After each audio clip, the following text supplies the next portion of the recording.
Hello and welcome to MBTV। आपके साथ मैं हूं रीना कौरव। शारदीय नवरात्रि से लेकर दिवाली तक का समय काफी शुभ माना जाता है। इस दौरान लोग अपने घरों की सफाई करते हैं और नई चीजें भी खरीदते हैं, क्योंकि इस टाइम पर कई ऑफर्स मिलते हैं, चाहे यूटेंसिल्स हो, ज्वेलरी हो या शेयर्स। इस लिस्ट में रियल एस्टेट भी पीछे नहीं है।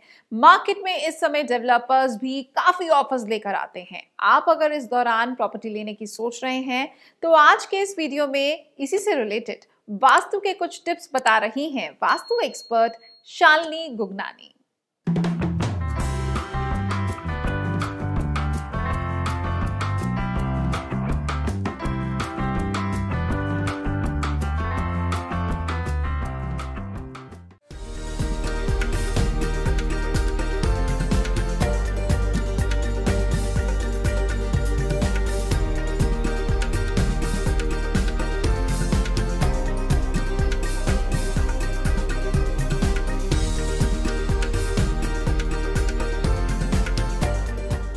ये जो समय है ये प्रॉफिटेबिलिटी का समय है, माँ लक्ष्मी के आगमन का समय है। तो हमें अच्छे प्रॉफिट्स मिले इस समय ही, ये जो डील्स भी आती हैं, हमें बहुत सारे ऑफर्स मिलते हैं, तो हम इस टाइम पे इन्वेस्टमेंट कर सकते हैं। सबसे पहले अगर हम बात करें तो प्रॉपर्टी के, यानी कि अगर आप एक घर खरीद रहे हैं, एक बना हुआ घर ले रहे हैं, यानी कि अकोमोडेटेड फ्लैट ले रहे हैं, बिल्डर फ्लोर ले रहे हैं, जो कि एक कंस्ट्रक्टेड हाउस है, तो आप मंडे, वेडनेसडे और फ्राइडे के जो दिन होते हैं ये शुभ दिन माने जाते हैं। आप इन दिनों में, स्पेशली अगर राहु काल का समय को छोड़ के, आप इन्वेस्टमेंट्स के लिए जा सकते हैं। यही अगर आप लैंड में इन्वेस्ट करना चाहते हो तो आप ट्यूसडे का दिन भी इसमें ऐड कर सकते हैं, यानी कि मंडे, ट्यूसडे, वेडनेसडे और फ्राइडे जो ये दिन रहते हैं ये बहुत ही अच्छे माने जाते हैं। पर अगेन राहु काल का आपको समय जो है वो किसी भी प्रॉपर्टी को लेने में या साइन करने में, पेपर साइन करने में, उन चीज़ों के टाइम पे आपको ध्यान रखना है। एक और चीज़ खास आपको जो ध्यान रखनी है, अगर आप लोन ले रहे हैं, अगर आप किसी भी तरह का बैंक से लोन ले रहे हैं, भले वो प्रॉपर्टी के लिए ले रहे हैं या पर्सनल लोन भी ले रहे हैं, तो कभी भी ट्यूसडे के दिन आप कोशिश करें आप अपना लोन अप्लाई ना करें, और ना ही ऐसा हो कि आपको जिस दिन पेमेंट रिसीव हो रही है वो ट्यूसडे का दिन हो। तो ये एक छोटा सा बहुत ही इम्पॉर्टेंट पॉइंट है कि आपको लोन लेते समय, अदरवाइज आपको हो सकता है लाइफ में प्रॉब्लम्स आ जाएं उस लोन के सैंक्शंस होने में या लोन को चुकाने में। तो ये एक बहुत ही छोटा सा जो पॉइंट है वो मैंने आपसे शेयर किया कि आपको लोन लेते वक्त क्या ध्यान। जब भी हम कोई प्रॉपर्टी ले, हम कोशिश करें एक छोटा सा रेमेडी भी करें। आपको क्या करना है, आपको 7 गुलाब के फूल लेने हैं और एक टुकड़ा बर्फी का लेना है और जाके माँ लक्ष्मी के आगे आपको उसको चढ़ा के आना है। इसके बाद आप अपने जो भी प्रॉपर्टी के पेपर्स, अग्रीमेंट्स करने जाएं तो बहुत ही फलदायी हो।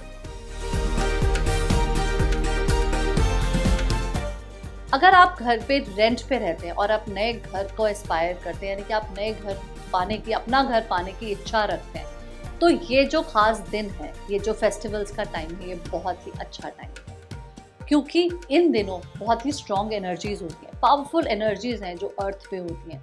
स्पेशली अगर हम नवरात्रों की बात करें तो माँ दुर्गा के जो दिन हैं बहुत ही पावरफुल होते हैं, हमें किसी भी चीज़ को मैनिफेस्ट करने के लिए बहुत अच्छे होते हैं। इसके साथ ही साथ आप क्या करें, एक तो सबसे पहले अपने पर्सनल हॉरोस्कोप का अगर आप फोर्थ लॉर्ड को एनहांस कर सकें, उसको एक्टिवेट कर सकें तो बहुत ही अच्छा है।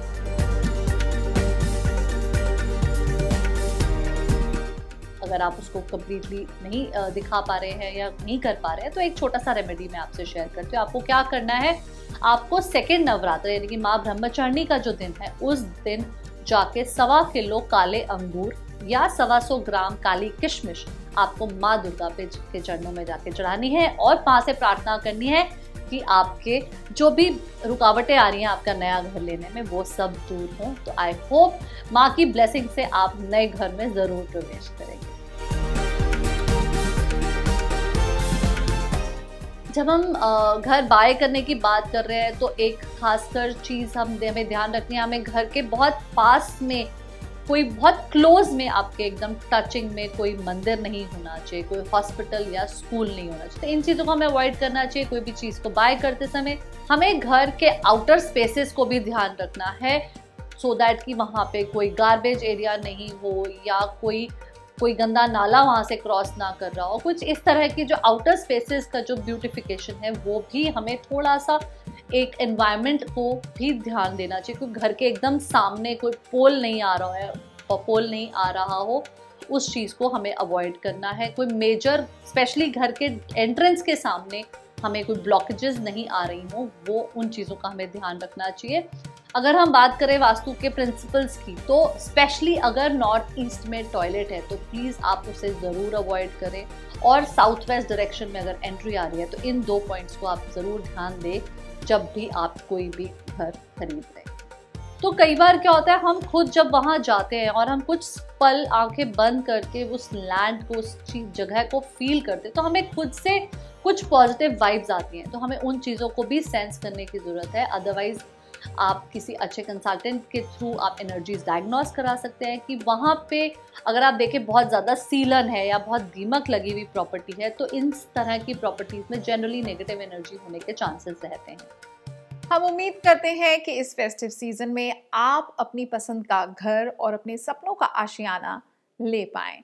आपको हमारा शो कैसा लगा कमेंट सेक्शन में लिखकर जरूर बताएं। अगर आपके कोई सवाल भी हैं तो भी आप नीचे कमेंट बॉक्स में लिख सकते हैं। चलिए इसी के साथ मुझे और मेरे कैमरा पर्सन मनीष को दीजिए इजाजत, लेकिन उससे पहले आप MBTV को जरूर सब्सक्राइब करें और न्यू वीडियोस के नोटिफिकेशन के लिए बेल आइकन प्रेस करें।